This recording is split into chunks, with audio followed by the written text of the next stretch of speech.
ഇത് നമ്മൾ ബ്രയോഫൈറ്റ്സിനെ കുറിച്ചിട്ടാണ് പഠിക്കാൻ പോകുന്നത്. അപ്പോൾ ബ്രയോഫൈറ്റ്സ് എന്താണെന്ന് നോക്കാം. ഈർപ്പമുള്ളതും നേരിട്ട് വെയിലേൽക്കാത്തതുമായ കുന്നുകളിൽ കാണപ്പെടുന്ന ഇവ മോസസ്, ലിവർവേർട്ടുകൾ എന്നിങ്ങനെ രണ്ട് വിഭാഗങ്ങളിൽ പെടുന്നു. ബ്രയോഫൈറ്റുകൾ രണ്ട് വിഭാഗത്തിലാണ് പെടുന്നത്, മോസസ് എന്നും ലിവർവേർട്സ് എന്നും. മണ്ണിൽ ജീവിക്കാൻ കഴിയുന്നവയ്ക്ക് ലൈംഗിക പ്രത്യുൽപാദനം നടത്താൻ ജലം ആവശ്യമായതിനാൽ ഇവയെ സസ്യലോകത്തെ ഉഭയജീവികൾ എന്ന് വിളിക്കുന്നു. അപ്പോൾ ഇവയ്ക്ക് ലൈംഗിക പ്രത്യുൽപാദനം നടത്താൻ വേണ്ടിയിട്ട് ജലം ആവശ്യമാണ്. അപ്പോൾ അവ കരഭാഗത്താണ് ജീവിക്കുന്നതെങ്കിലും ജലത്തിന് ആവശ്യമായ കാരണം രണ്ടിനും ജീവിക്കുന്നവയെ നമ്മൾ ആംഫിബിയൻസ് അല്ലെങ്കിൽ ഉഭയജീവികൾ എന്ന് പറയുന്നത്. അപ്പോൾ സസ്യലോകത്തെ ഉഭയജീവികൾ എന്ന് പറയുമ്പോൾ അതിനെ ബ്രയോഫൈറ്റ്സ് എന്ന് നമുക്ക് പേര് പറയാം. അപ്പോൾ സാധാരണ നനഞ്ഞതും ഈർപ്പമുള്ളതും തണലുള്ളതുമായ പ്രദേശങ്ങളാണ് കാണപ്പെടുന്നത്. അപ്പോൾ സാധാരണ ഇവർ കുറച്ചൊരു മോയ്സ്ചർ കണ്ടീഷനാണ്, നനഞ്ഞതും അതുപോലെ തന്നെ തണലുള്ളതായിട്ടുള്ള പ്രദേശങ്ങളിലൊക്കെയാണ് ഇവയെ കാണപ്പെടുന്നത്. ഇവ പാറകളിലും മണ്ണിലുണ്ടാകുന്ന സസ്യ അനുക്രമത്തിൽ പ്രധാന പങ്ക് വഹിക്കുന്നു. സസഷൻ എന്നാണ് പറയുന്നത്. അനുക്രമം എന്ന് പറയുമ്പോൾ ആദ്യം കുഞ്ഞ് മോസസ് എന്ന് പറഞ്ഞ കുഞ്ഞു കുഞ്ഞ് പായലുകൾ വരുന്നു, അതിന് സസ്യങ്ങൾ വരുന്നു, പിന്നീട് ഫോറസ്റ്റ് വരെ എത്തുന്ന സ്റ്റേജിനെയാണ് ഈ അനുക്രമം എന്ന് പറഞ്ഞു സസഷൻ അല്ലെങ്കിൽ എക്കോളജിക്കലായിട്ടുള്ള സസഷനോ അല്ലെങ്കിൽ കരഭാഗ സസഷൻ ഉണ്ട്. അത് പലതരത്തിലുള്ള അനുക്രമങ്ങളുണ്ട്. അപ്പോൾ ഇവ എന്താണെന്നാണ് പറയുന്നത്, അനുക്രമത്തിലെ പ്രധാന പങ്ക് വഹിക്കുന്നു. അപ്പോൾ നമുക്ക് നോക്കാം ഇനി ഓരോന്നിനും. ഭാഗം കൊടുത്തിരിക്കുന്ന ബ്രയോഫൈറ്റ്സിൻ്റെ പെൻതാലസിനെയാണ് ആദ്യം കാണിച്ചേക്കുന്നത്. പെൻതാലസിലെ ആർക്കിഗോണിയോഫോർ ഇങ്ങനെ മുകളിൽ നിൽക്കുന്ന ആർക്കിഗോണിയോഫോർ കാണുന്നുണ്ട്. ജെമ്മെ കപ്പ് കാണപ്പെടുന്നത്. കപട വേരുകൾ, ശരിയായ വേരുകൾ എല്ലാവർക്കും ഉള്ളത് കപട വേരുകളാണുള്ളത്. അടുത്ത് ആൺതാലസ് നോക്കുകയാണെങ്കിലോ ഇങ്ങനെയായിരിക്കും. കപട വേരുകളുണ്ട്, ജെമ്മെ കപ്പ് ഉണ്ട്. ആന്ത്രിഡിയോഫോർ, ഇവിടെ നമ്മൾ ആർക്കിഗോണിയോഫോർ ആണ് നമ്മൾ പറഞ്ഞത്, ഇവിടെ ആന്ത്രിഡിയോഫോർ ആണ് ഇവിടെ കാണുന്നത്. അടുത്തത് നമുക്ക് നോക്കാം.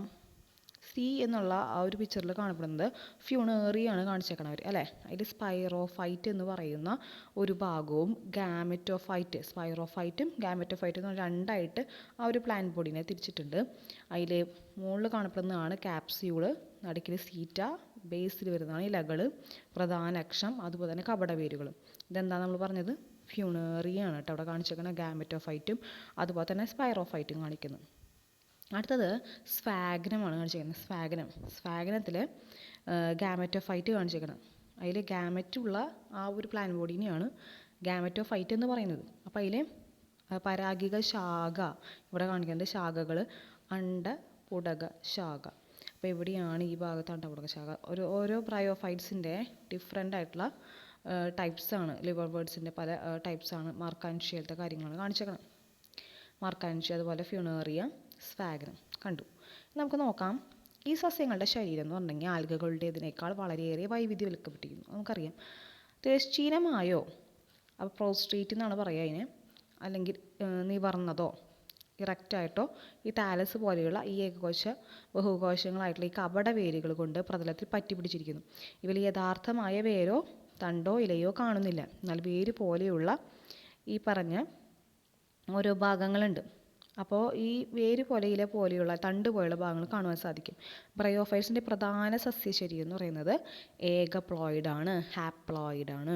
ഇവയെ ബീജങ്ങൾ ഉൽപ്പാദിപ്പിക്കുന്നവ ആയതിനാൽ ഗാമെറ്റോഫൈറ്റുകൾ എന്ന് പറയുന്നു. അപ്പോൾ ഗാമെറ്റോ ഞാൻ പറഞ്ഞ നേരത്തെ ബീജം ഉൽപ്പാദിപ്പിക്കുന്ന സസ്യം, ഗാമെറ്റ് ഉള്ള പ്ലാന്റ് ബോഡീനെയാണ് നമ്മൾ ഗാമെറ്റോഫൈറ്റ് എന്ന് പറയുന്നത്.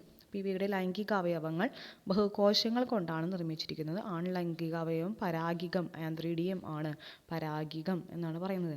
രണ്ട് ഫ്ലജല്ലയോട് കൂടിയിട്ടുള്ള ആന്ത്രോസോയിഡുകൾ ഉൽപ്പാദിപ്പിക്കുന്ന ഈ പറഞ്ഞ പോലെ ആന്ത്രീഡിയത്തിനുണ്ട്, പരാഗികത്തിനുണ്ട്. ഇനി ഈ രണ്ട് ഫ്ലജല്ല കൂടിയിട്ടുള്ള ആന്ത്രോസോയിഡ്സ് ഉൽപ്പാദിപ്പിക്കുന്ന ഒരു കുപ്പിയുടെ ആകൃതിയിൽ, ഫ്ലാസ്ക് ഷേപ്പിൽ ആണ് പെൺ ലൈംഗികാവയവം കാണപ്പെടുന്നത്. അപ്പോൾ ഫ്ലജല്ലയോട് കൂടിയിട്ടാണ് ആൺ ലൈംഗികാവയവം, അതായത് ആന്ത്രോസോയിഡ്സ് കാണപ്പെടുന്നത്. പെൺ ലൈംഗികാവയവം എങ്ങനെ കാണപ്പെടുന്നു, ഇങ്ങനെ കുപ്പിയുടെ ആകൃതിയിലാണ് കാണപ്പെടുന്നത്. അവയെ അണ്ഡപുടകം എന്നാണ് പറയുക, ആർക്കിഗോണിയം എന്ന് വിളിക്കുന്നു. ഇതിൽ ഒരു അണ്ഡം ഉൽപ്പാദിപ്പിക്കുന്നു. ഒരു അണ്ഡമാണ് ഉൽപ്പാദിപ്പിക്കുന്നത്. ജലത്തിൽ സ്വതന്ത്രമാകുന്ന ആന്ത്രോസോയിഡുകൾ അവിടെ വെച്ച് അണ്ഡപുടകവുമായി സമ്പർക്കത്തിലാകുന്നു. അപ്പോൾ വെള്ളത്തിലാണ് പോകുന്നത് ആന്ത്രോസോയിഡുകൾ, അത് അണ്ഡപുടകവുമായി സമ്പർക്കത്തിൽ വരുന്നു.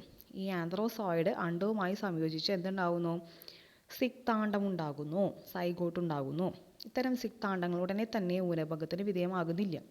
ഇവയെ ഒരു ബഹുകോശ രേണുജ സസ്യം അഥവാ സ്പോറോഫൈറ്റ് എന്ന് പറയുന്ന മലയാളത്തിൽ രേണുജ സസ്യം എന്ന് പറയുന്നത്.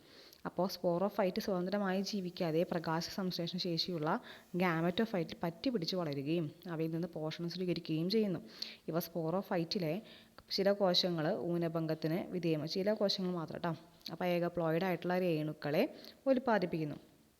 ഹാപ്ലോയിഡ് ആയിട്ടുള്ള രേണുക്കളെ ഉൽപ്പാദിപ്പിക്കുന്നത് ഈ പറഞ്ഞ മിയോസിസ് സംഭവിക്കുന്ന, ഊനഭംഗം സംഭവിക്കുന്ന സ്പോറോഫൈറ്റിലെ ചില കോശങ്ങൾ മാത്രമാണ്.